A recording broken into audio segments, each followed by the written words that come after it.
আসসালামু আলাইকুম, সবাইকে স্বাগতম।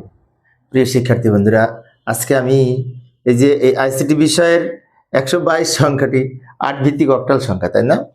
এই অক্টাল সংখ্যাটি 2 এর পরিপূরক মান সহজে কিভাবে নির্ণয় করা যায় একদম সহজভাবে আমি আলোচনা করার চেষ্টা করব। 2 এর পরিপূরক কিন্তু পরীক্ষায় প্রায় আসে।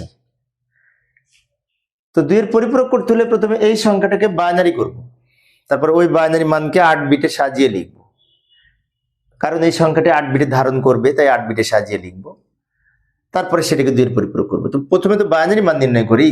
এই যে লক্ষ্য করি 1 2 2 এগুলোর সমকক্ষ 3 বিট করে বাইনারি মান লিখব, কারণ অক্টাল হচ্ছে 3 বিটের কোড।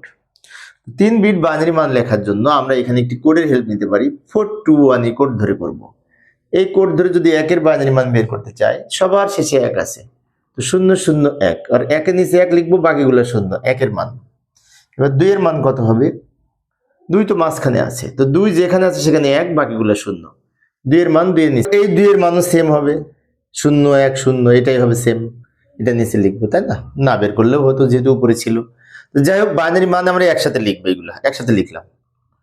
এটা হচ্ছে বাইনারি মান। এখন এই দিক থেকে 1 2 3 4 5 6 7 8 এই পর্যন্ত নিলেই হয়, কারণ বামে শূন্যর দাম নেই।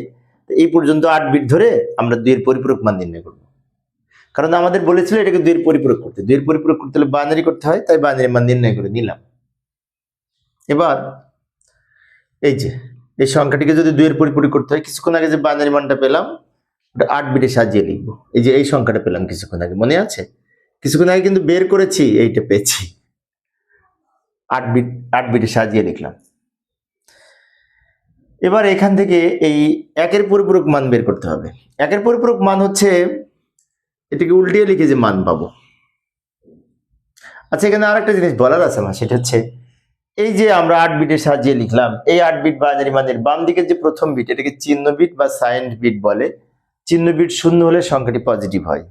চিহ্ন বিট যেহেতু 0, তাই এটি প্লাস 122 বলতে পারি, প্লাস সংখ্যা। 0 বলতে প্লাস বোঝায়, 1 বলতে মাইনাস বোঝায়। সাইন বিট, বিশেষ করে সাইন বিট 0 হলে সংখ্যাটি প্লাস সংখ্যা।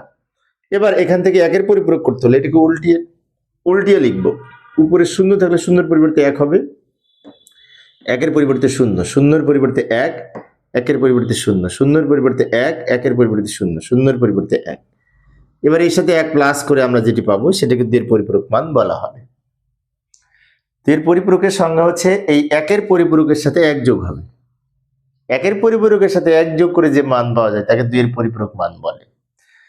তো যোগ করার সময় আমরা বাইনারি যোগ করব, তাই না? 1 আর 1 যোগ করে বাইনারিতে 10 হয়, কারণ 1 আর 1 যোগ করে 2, 2 এর বাইনারি 10। 1 আর 1 যোগ করে 10, 10 এর 0, হাতে থাকে 1, হাতের 1 এর 0 সাথে যোগ করে 1, হাতে কিছু নাই, এই 1 নিচে নেমে যাবে, 1 নেমে যাবে, 0 নেমে যাবে, 1 নেমে যাবে, 0 নেমে যাবে।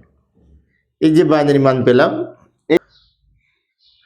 এখানে আরেকটা কথা বলা উচিত, সেটি হচ্ছে যে কিছুক্ষণ আগে যেটা বললাম, 8 বিট রেজিস্টারের প্রথম বিটটাকে সাইন বিট বা চিহ্ন বিট বলে। চিহ্ন বিট 0 হলে যেমন সংখ্যাটি প্লাস হয়, চিহ্ন বিট 1 হলে সংখ্যাটি মাইনাস হয়। এখানে চিহ্ন বিট যেহেতু 1, তাই এটি -122 হয়েছে। প্রিয় শিক্ষার্থী বন্ধুরা, আমি শিক্ষার্থীদের অনুরোধে অল্প অল্প করে আলোচনা করি, যাতে শিক্ষার্থীরা বোরিং ফিল না করে।